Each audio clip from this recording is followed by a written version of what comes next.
Oke teman-teman, selamat pagi. Kita ketemu lagi. Kita masih dalam Politics AM atau The Politics Program. Ngomongin politik asik loh. Ngomongin politik itu asik. Teman-teman, saya tuh sebenarnya udah ngebahas tentang masalah kenakalan remaja dan solusi yang dilakukan oleh pemerintah daerah. Teman-teman bisa scroll video-video saya sebelum ini ya. Ini kebetulan saya sambil jalan, sambil ke mana? Kita ke Indomaret beli pulsa sama kuota Telkomsel karena masa tenggang kartu Telkomsel saya udah mau habis. Ya, saya pilih untuk ngisi pulsa sama kartu Telkomsel aja biar ini, karena Telkomsel kan jaringannya lebih luas dan lebih cepat. Nah, teman-teman semuanya,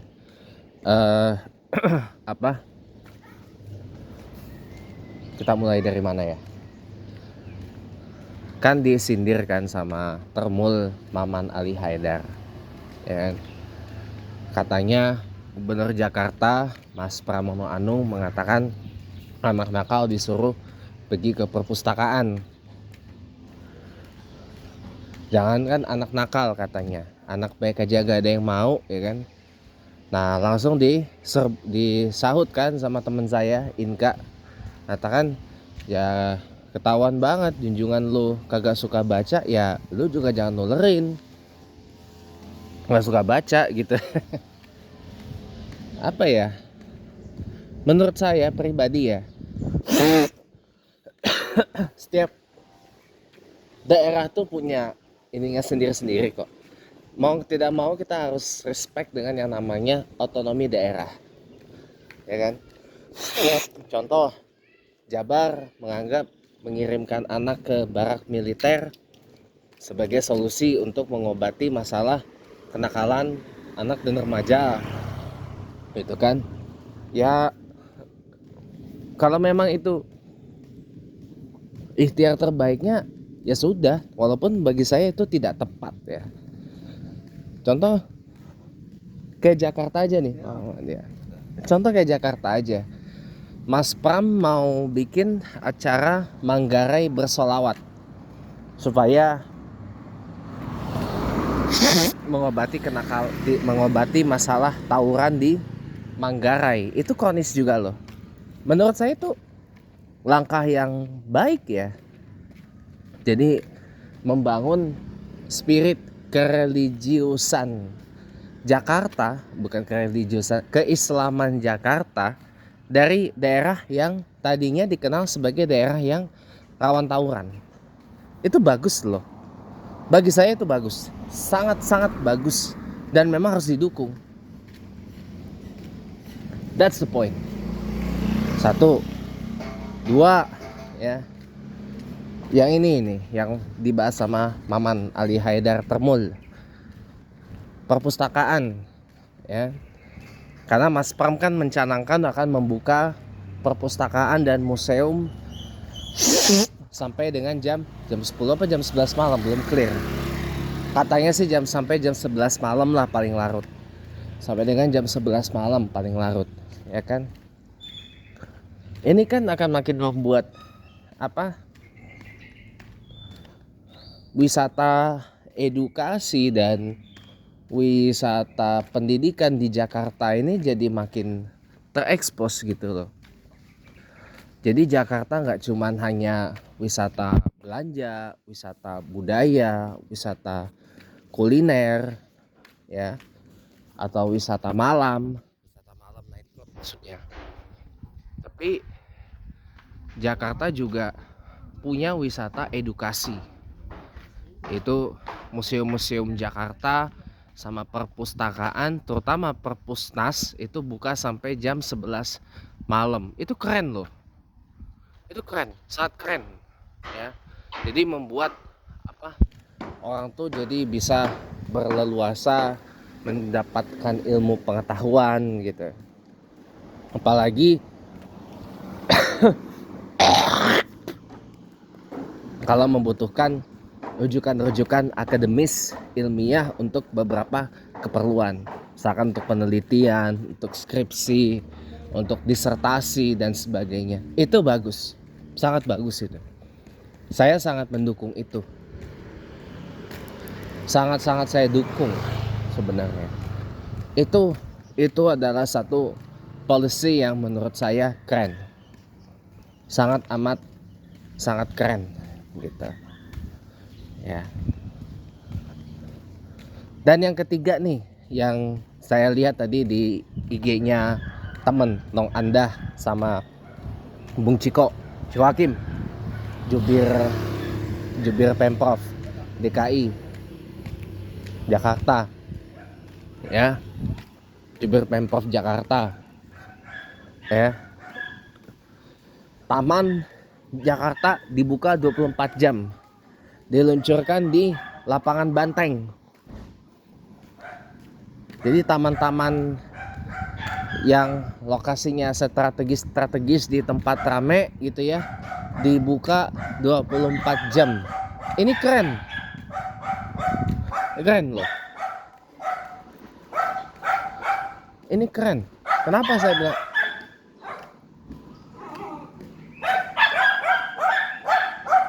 Kenapa saya bilang keren? Ya. Karena gini, ya. Dengan taman dibuka 24 jam, terutama taman-taman yang gede-gede kayak lapangan Banteng, Tebet Eco Park, ya. Terus Air Petra Kalijodo, ya, dan beberapa taman-taman masyhur lain yang gede-gede gitu ya. Termasuk mungkin juga Taman Menteng, Taman Suropati, Taman Monas barangkali ya, bisa buka 24 jam kayak dulu. Ya. Kayak dulu, ya. Ini kan membuka kesempatan bagi kita-kita yang anak muda ini untuk memanfaatkan ruang terbuka untuk mengembangkan diri kita. Ini kan bagus. Dan sekaligus juga untuk menjadikan tempat wadah atau mungkin kanvas kreativitas kita tuh di situ. Ini keren sih. Jadi itu adalah solusi yang humanistik banget untuk mengatasi kenakalan remaja. Jadi dialihkan ke kegiatan yang produktif gitu loh. Bukan hanya sekedar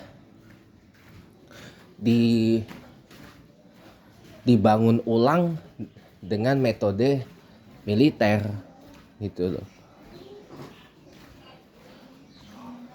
Itu bagi saya nggak tepat ya. Bagi saya pribadi itu cara yang sangat tidak oke lah.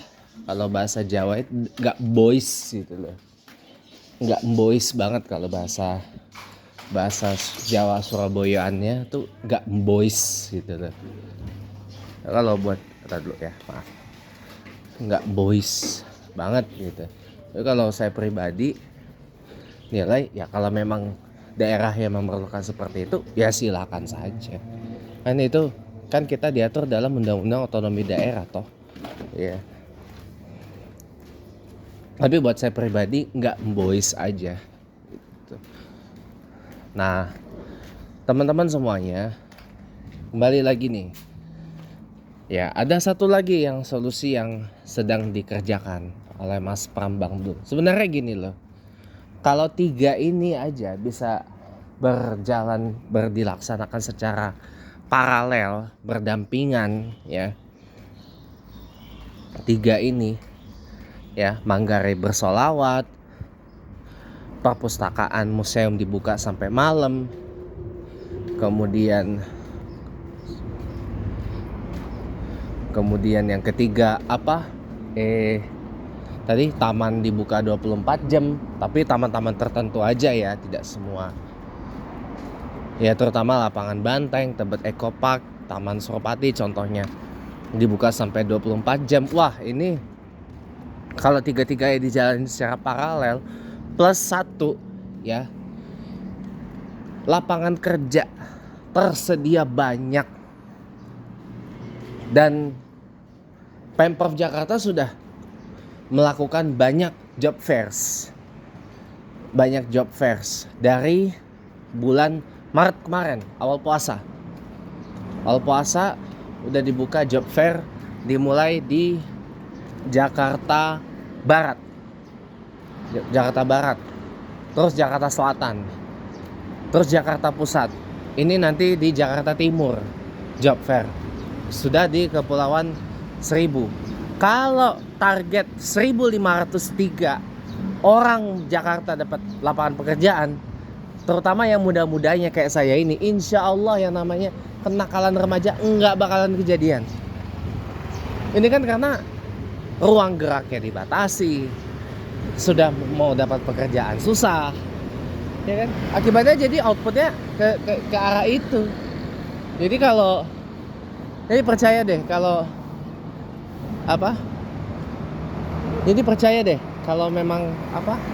kalau memang itikadnya baik ya untuk mengakhiri kenakalan remaja ya, saya kira solusinya adalah dengan ngomong ke mereka gitu deh, bukan dengan cara-cara yang seperti yang lagi ramai sekarang. Kayaknya pembahasannya kita lanjut ya, jadi saya untuk sekarang break dulu.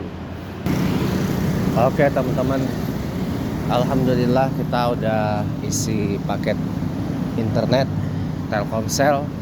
Saya ambil yang 1 hari ya, ternyata saya beli yang paket yang paling murah, harganya 10.000, tapi ya kan ada keuntungannya, jadi diambil 11.000 dapatnya 1,5 gigabyte. Alhamdulillah. Nah teman-teman, sampai mana tadi kita ya? Nah teman-teman, jadi kalau saya menilai solusi yang ditawarkan oleh Gubernur Jakarta Pak Pramono Anung itu justru adalah solusi yang oke loh untuk mengatasi kenakalan remaja. Tapi kurang satu sebenarnya.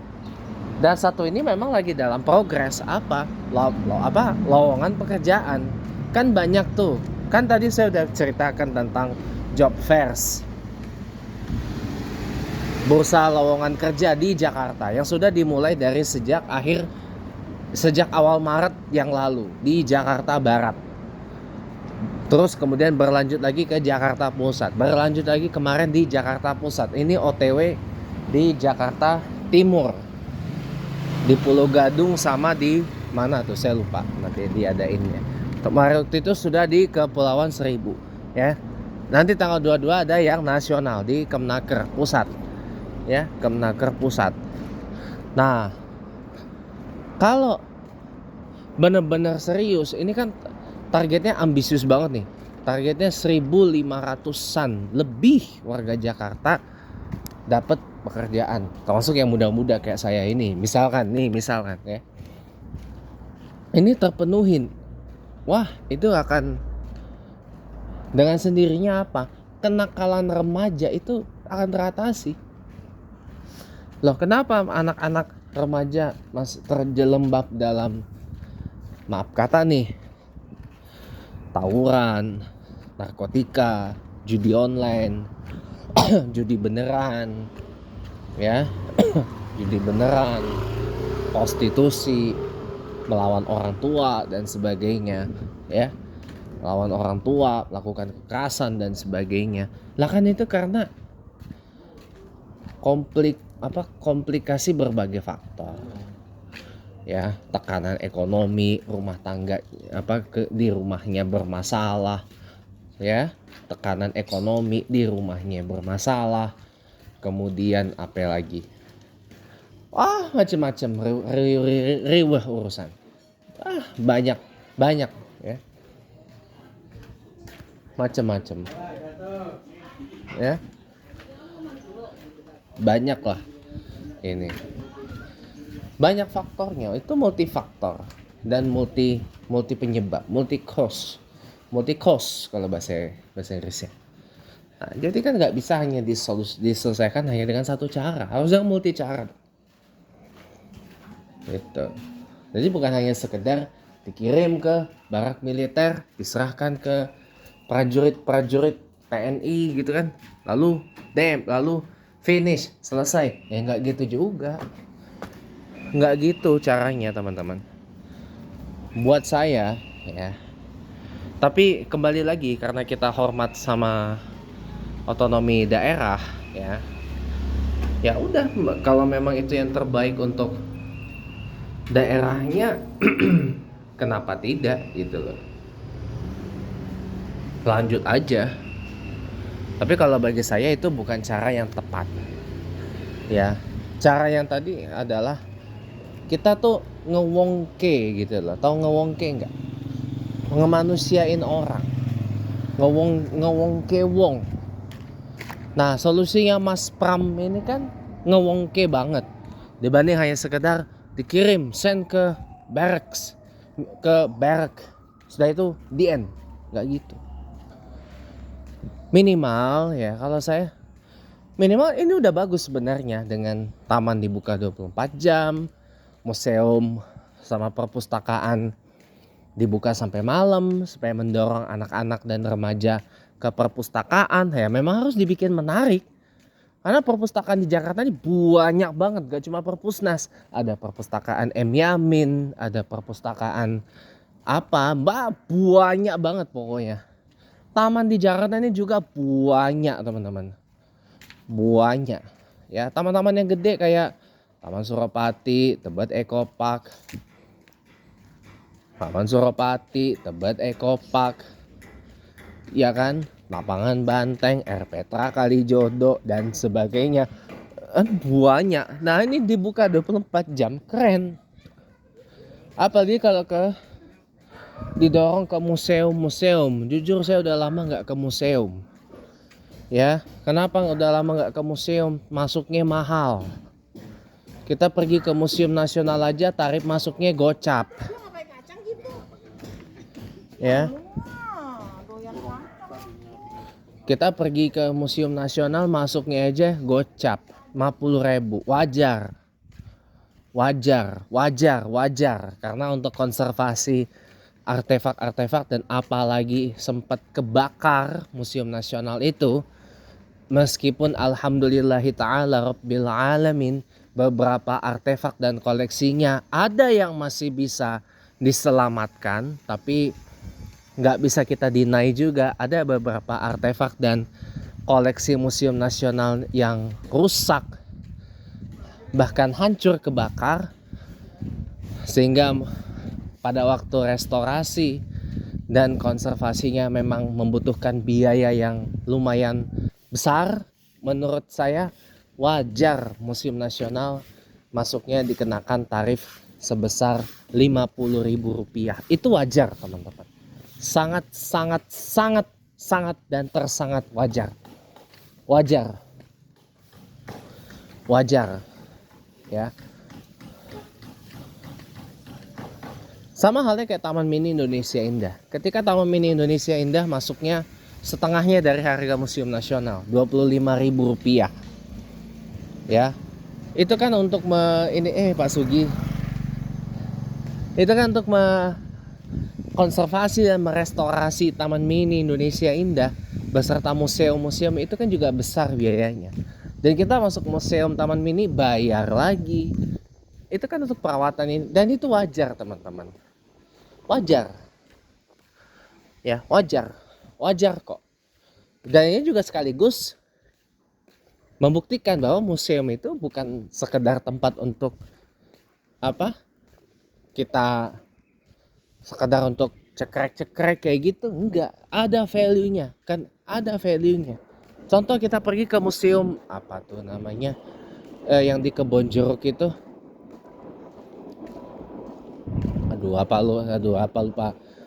saya lupa apa nama museum yang di Kebonjeruk itu, ada di dalam gedung perkantoran ya. Itu harga masuknya luar biasa mahalnya. Itu wajar karena kita di sana untuk menghargai nilai-nilai artistik yang ada di museum itu.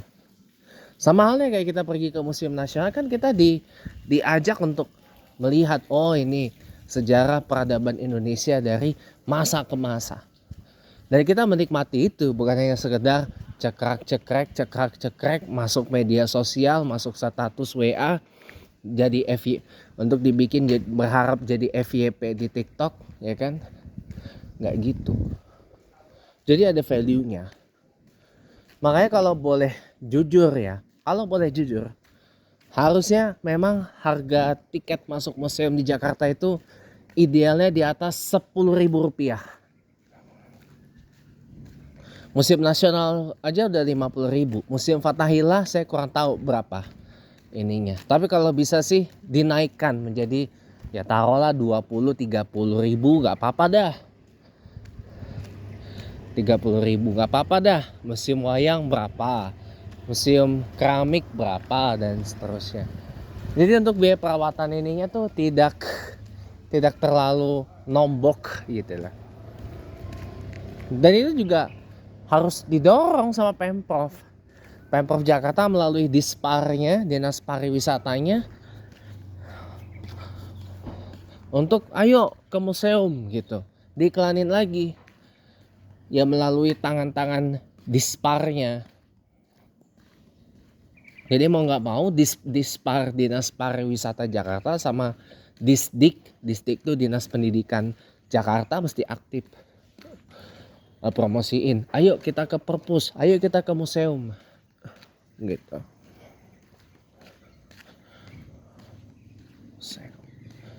Gitu harusnya. Jadi oke. Jangan begitu, insya Allah ya kan. Pak Nur. Nah begitu insya Allah itu akan jadi obat kok, obat mujarab untuk mengobati kenakalan remaja di Jakarta. Selain bikin acara Manggarai bersolawat gitu, kalau bisa di-expand, gak cuma Manggarai bersolawat aja, Tanah Abang bersolawat, Pesanggerahan bersolawat, kebun jeruk bersolawat, Petamburan bersolawat, ya Kebayoran Lama bersolawat dan sebagainya. Atau bisa Jakarta bersolawat, dibikin kayak gitu, keliling dari dari satu kecamatan ke satu kecamatan, keliling. Itu bagus tuh ya, keliling ya. Atau ini hidupkan lagi nama Maghrib Mengaji. Wah, Maghrib Mengaji itu keren, itu keren lah ya. Maghrib Mengaji itu keren ya, malah bagus, walaupun itu sebenarnya program yang dianukan oleh Ridwan Kamil, tapi nggak apa-apa. Ada sebagian program-program visi misinya Ridwan Kamil Suswono bisa tuh dimasukkan ke Pramono Anung, atau adab peninggalannya Pak Dharma Pongrekun, Pak Kun Wardana, itu bisa masuk. Itu bisa masuk karena kan komitmen Mas Prambang dulu ini kan, apa yang baik dari teman bertandingnya kemarin diambil. Itu bagus. Contoh misal membangun tim ekonomi A. Siapa tahu maaf ya. Kalau kita bicara masalah kenakalan remaja, kita bisa bikin sebuah metode pendidikan anak dan remaja dengan metode adab. Kurikulum adab, hampir ada ini. Apa? Kurikulum adab gitu loh. Kurikulum adab yang siapa tahu bisa bikin anak-anak dan remaja di Jakarta jadi tidak nakal lagi dan jadi makhluk yang beradab. Itu bagus loh. Itu bagus. Samping apa? Maghrib mengaji, apa bersolawat itu keren loh. Ya. Dan itu cocok buat karakter masyarakat Betawi yang memang identik dengan religius Islam itu, teman-teman. Itu. Ya. Itu. Jadi udahlah, daripada kita saling membanding-bandingkan atau mendang-mendingan, ya Tiap daerah pasti punya persoalannya sendiri-sendiri. Tiap daerah pasti punya demografi yang beda-beda, topografinya pun juga beda-beda. Udahlah, Jakarta masalahnya begini, cara untuk mengatasi masalahnya begitu. Ya udah. Jawa Barat masalahnya ini, mengatasi masalahnya dengan cara begitu. Ya udah. Mana yang baik, itu yang kita dukung. Mana yang tidak baik, itu yang tidak kita dukung. Simple kok, ngapain mesti ribut-ribut. Ah ini pokoknya harus sama dengan ini Deddy Mulyadi, Bapak Lupeang gue bilang. Ya, jadi intinya ya kita bangun daerah kita masing-masing lah ya, dengan cara kita masing-masing ya. Jawa Barat dibangun dengan cara Jabar, Jakarta dibangun dengan cara Jakarta. Dah itu aja, terima kasih sudah menonton. Mudah-mudahan masalah kenakalan remaja di Jakarta bisa teratasi dengan cara-cara yang keren. Yang pastinya Jakarta keren. Terima kasih sudah menonton. Mantap.